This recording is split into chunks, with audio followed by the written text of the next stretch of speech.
que é grande? Perguntavam os grandes sábios.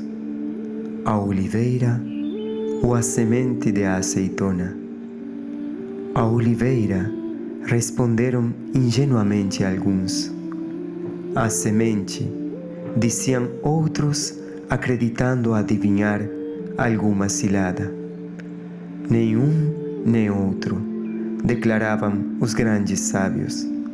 Só o amor que faz plantar a semente é que merece o título de grande, pois nele já existe a terra e a água, o vento e o sol, a árvore inteira com seus frutos e o óleo.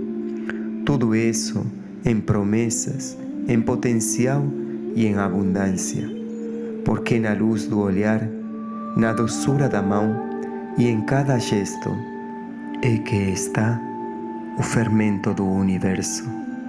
Em verdade, somente isso é grande.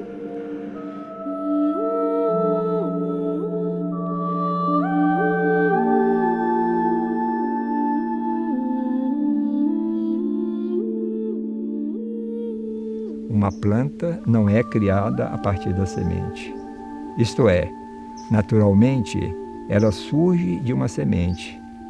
Mas a semente tem que receber primeiro o impulso do câmbio, o impulso de todo o universo estelar. A planta contatou nessa expansão, contatou esse universo estelar, contatou o plano onde os arquétipos existem. Esses arquétipos, então, agora, eles se imprimem sutilmente nesse fluxo de energia, e esse vai se materializar nas substâncias que o campo produz. Aí que o arquétipo entra dentro de uma semente. E essa semente que agora se torna capaz de reproduzir um novo vegetal. Ou seja, nesse diálogo vivo entre o céu e a terra, entre o universo estelar e a planta, nesse fluxo de informações, nesse fluxo de impulsos, é aí nesse fluxo que uma planta se forma, uma semente se forma, e uma semente vai ter a capacidade de gerar um novo ser, né?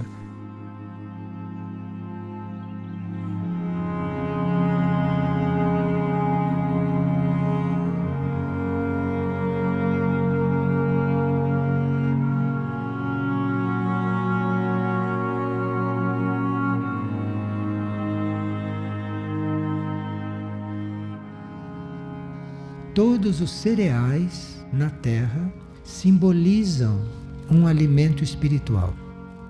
Quando o homem for mais consciente daquilo que ele é, daquilo que ele representa, ele vai se alimentar basicamente de cereais. Quando ele for mais consciente, vai chegar lá. Porque os cereais estão aqui representando setores da vida cósmica, setores da vida universal, e eles é que têm a energia, eles têm o fluido, e não só a energia, o fluido material, mas eles têm também a coligação com aquilo que é o alimento espiritual. Cada cereal vem de um planeta mais avançado do que a Terra. Ele não era cereal lá. Lá ele era uma essência, era um tipo de vida que aqui surgiu como um dos cereais, ou como os cereais. Mas nós chegaremos lá com o nosso desenvolvimento. E é claro que se nós nos alimentamos basicamente de cereais, nós vamos ter uma consciência mais arejada, mais desenvolvida e mais apta a nos comunicarmos com estas coisas. Agora, se nos alimentamos de outros alimentos porque os corpos ainda têm necessidade, ou porque os corpos não estão ainda educados para isso, então nós vamos fazendo o desenvolvimento que nesta etapa nos é possível.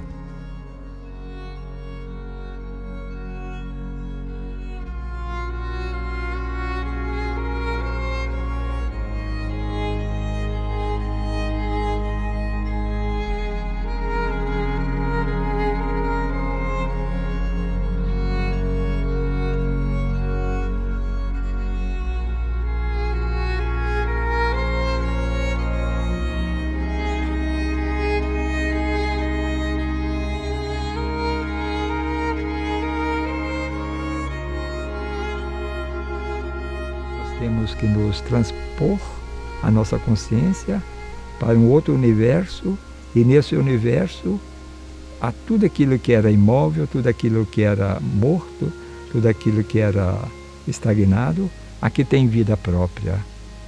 E assim é na Terra. O corpo da Terra nós imaginamos algo como tudo rígido, tudo denso, tudo concreto, onde não existe nenhum fluxo.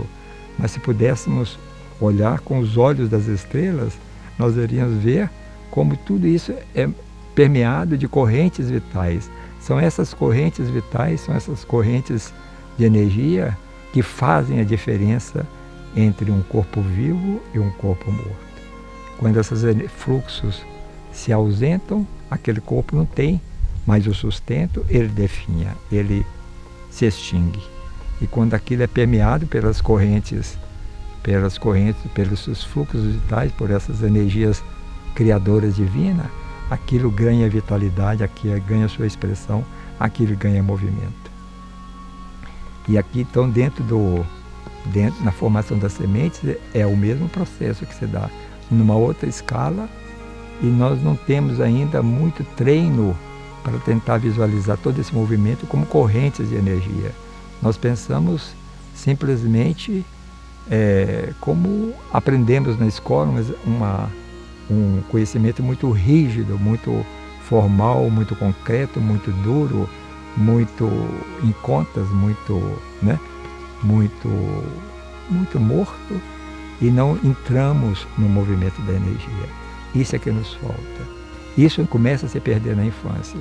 Quando uma criança ela não tem capacidade de desenvolver devoção, reverência pelo invisível, pelo sagrado, pelo imaterial, quando ela não tem a possibilidade de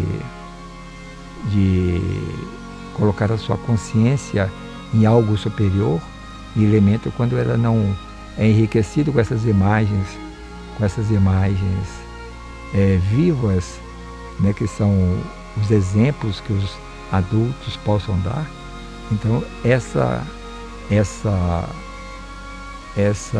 capacidade fica atrofiada, e uma criança então depois vai ter um cérebro todo endurecido, todo impermeável, um cérebro duro, que não é capaz de acolher esses movimentos sutis, sequer compreender esses movimentos sutis do fluxo das energias que permeiam todo o universo e que a gente não valoriza, na nossa educação, na nossa formação.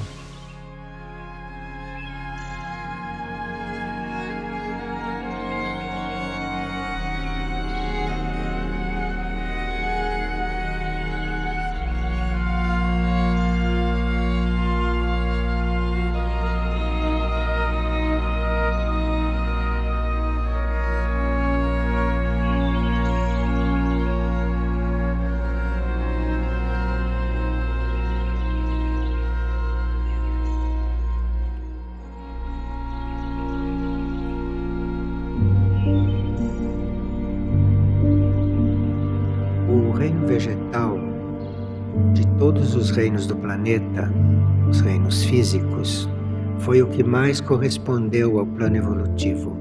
O reino vegetal foi o que mais deu resposta, foi o que mais se mobilizou para cumprir o plano evolutivo. E o reino vegetal é dos mais agredidos e dos mais incompreendidos pelo homem.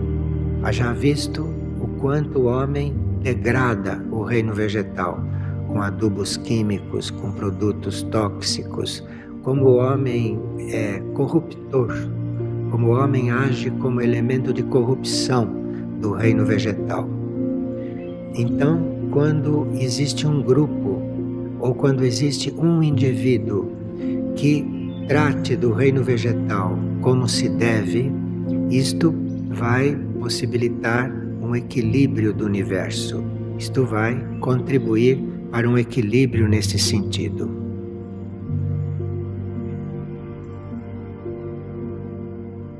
Nas sementes, por exemplo, está oculta a etapa futura do reino. Há certas sementes que, se bem cuidadas, bem tratadas, se as sementes forem tratadas com amor, como seres vivos, como seres que podem até ter um princípio de alma, essas sementes ocultam etapas futuras do reino vegetal. E isso que fazem com as sementes nos laboratórios, isto é uma das tantas atividades corruptoras do homem, destruidoras, porque o homem é muito nocivo, num certo sentido, o homem em geral. O homem é depredador do planeta. Então, nas sementes, nós temos o início das etapas futuras do reino vegetal. De forma que criar uma semente, cuidar de uma semente, não é só com a intenção de reproduzir, com a intenção de ter mais alimentos, não é só isso. Isto também existe, mas isto não deve ser o principal entre seres espiritualizados. Claro que a semente é uma forma de reproduzir o alimento, de dar ao homem e aos animais, às aves, o alimento. A semente é o germe de tudo isso. Mas o mais importante é que ela traz dentro dela, já em essência, o reino vegetal futuro.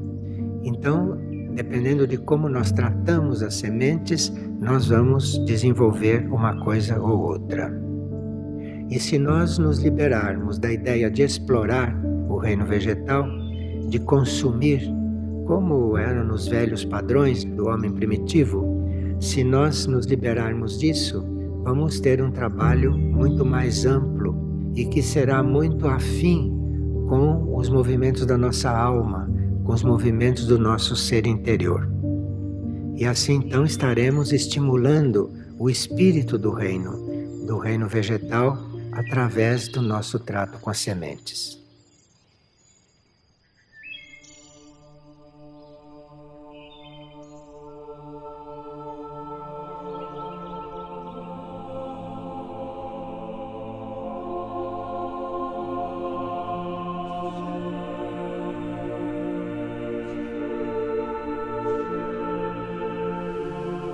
A terra, o reino vegetal, ele tem consciência.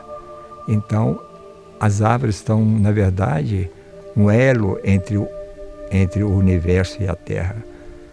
E uma semente, pelo seu crescimento, pela sua expansão, pela sua evolução, eles também agora, com sua energia, eles devolvem ao cosmos aquilo que seria a resposta que a terra está dando àquele estímulo.